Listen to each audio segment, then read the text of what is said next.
Welcome to Life Stories. What would you do if the person you trusted most was secretly plotting your death?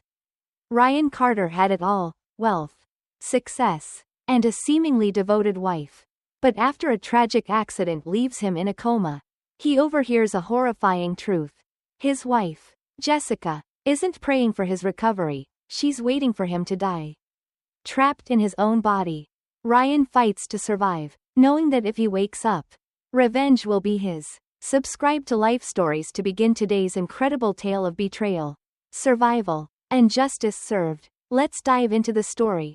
The night was heavy with rain, the kind that wrapped around the city in a suffocating embrace, drowning the streets in a dull, endless mist. The glow of streetlights reflected off the slick asphalt like shards of shattered glass.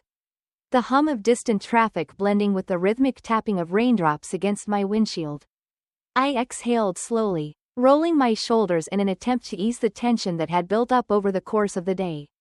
My body was exhausted, but my mind was running in circles, unable to quiet itself. The business meeting had gone on for far too long, dragging deep into the evening with negotiations, last-minute contract amendments, and layers upon layers of legal formalities. It was the kind of night that made me question why I ever chose this path. Why I willingly let my life become an endless cycle of meetings, decisions, and numbers. But it was necessary. It was how I built everything: my company, my success, my future. And yet, as I drove through the nearly deserted stretch of Interstate 95, all I could think about was home.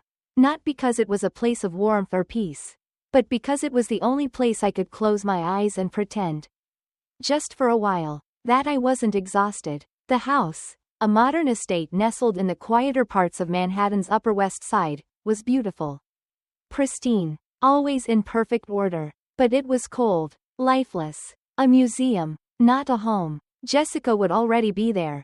My wife, or at least, the woman who still carried the title. Our marriage had become nothing more than a carefully maintained performance, a partnership of wealth and status. We had long since stopped pretending otherwise. She had her life, and I had mine, and the only thing that still tied us together was convenience. I reached for the dashboard, fingers brushing over the dial to turn on the radio, hoping for something, anything, to fill the silence. But before I could, the headlights came, too close, too fast. A massive 18-wheeler, its sheer size and unstoppable force on the rain-slicked highway, lost control. My heart slammed against my ribcage as instinct took over. I yanked the steering wheel hard to the right, tires screeching against the pavement in a desperate attempt to avoid impact. Then, chaos. The world tilted violently, the sickening crunch of metal twisting against metal reverberating through the air. My body jerked forward as the seatbelt locked tight against my ribs, the force of the crash sending me into a spiral of weightlessness. Glass shattered, tiny shards cutting through the air like deadly confetti. The sound of my own breath came in short, sharp gasps. But then, darkness. I don't remember hitting the ground. I don't remember the moment my car stopped rolling, a crumpled heap of steel on the side of the road. I only remember the silence. It wasn't the kind of silence that came with peace. It was the kind of silence that felt unnatural, heavy, suffocating. It was the absence of life. The sound of something being taken away. Somewhere, in the distance, sirens wailed. Then, nothing. Time lost meaning. I drifted, caught between the pull of unconsciousness and something else, something I couldn't name. When I surfaced again, it was like breaking through thick fog. My senses sluggish, my body unresponsive. I couldn't move, I couldn't speak, but I could hear, beeping, a steady, rhythmic pattern, machines, the faint murmur of voices, the sterile scent of antiseptic filling the air. A hospital. I wasn't dead, but I wasn't really alive either. I tried to open my eyes, to lift my fingers, to make any kind of movement, but my body refused to listen. It was like being trapped inside a shell, screaming from the inside with no way to be heard. And then I heard her. Jessica. Her voice was quiet, but clear, cutting through the haze of my fractured consciousness. "Doctor, is there really no way to be sure?" she asked. Her tone soft, laced with the perfect balance of concern and sorrow. A pause, A deeper voice, one of the doctors. We have to wait and see. The damage was severe, but there's still brain activity. We can't predict when, or if, he will wake up. A long silence followed, one that felt weighted with unspoken truths. How long do we have to wait? Jessica's voice again. Another silence. Then, the doctor's measured response. He could wake up next week. Or next year. There's no way to say for certain. I wanted to move, wanted to open my eyes. To tell them I was here. That I could hear everything. But I was helpless. Then came the words that changed everything. I don't want to see him like this. Suffering. Jessica murmured, her voice lower now, almost hesitant. He wouldn't want this. Doctor. He always said he never wanted to be kept alive artificially if there was no hope. The doctor hesitated. We can't make that decision lightly. Mrs. Carter. His mother has also expressed strong opposition to terminating life support. My mother. She was fighting for me. Jessica's voice turned softer, more persuasive. She just doesn't understand. She's in denial. But I know Ryan. He wouldn't want this. We need to talk about options. The air in the room turned thick. Suffocating. I felt cold, despite the warmth of the hospital bed beneath me. Jessica wanted me dead, and I couldn't stop her. The days that followed were a blur. Time moved strangely, sometimes slow, stretching out like an eternity. Other times slipping away so fast I could barely grasp it. I was trapped in a place between existence and oblivion. My mind floating in and out of awareness. Catching fragments of conversations but never fully waking. But one thing remained clear.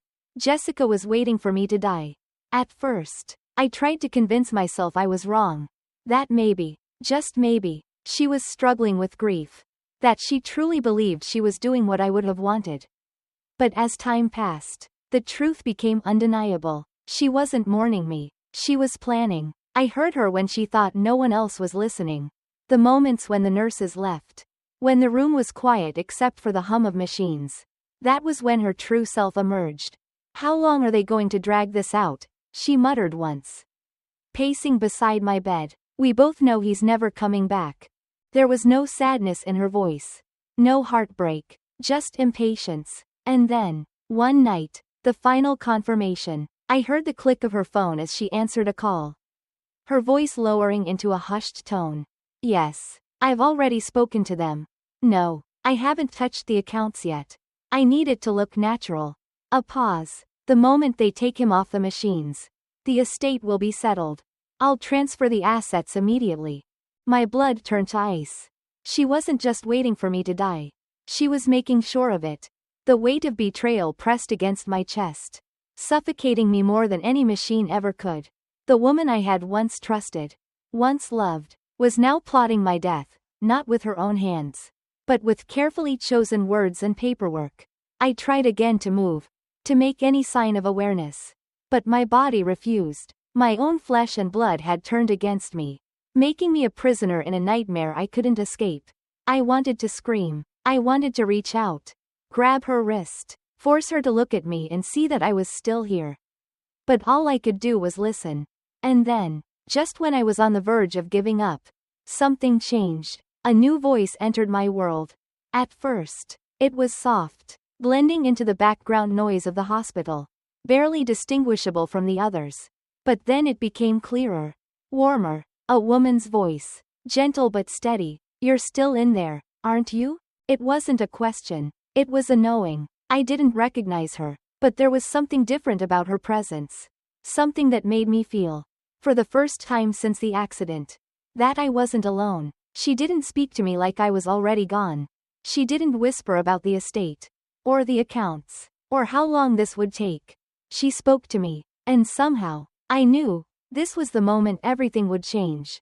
The voice belonged to Emily Dawson, one of the night shift nurses. At first, she only spoke in passing, a quiet presence in a world where I had been reduced to a lifeless body in a bed.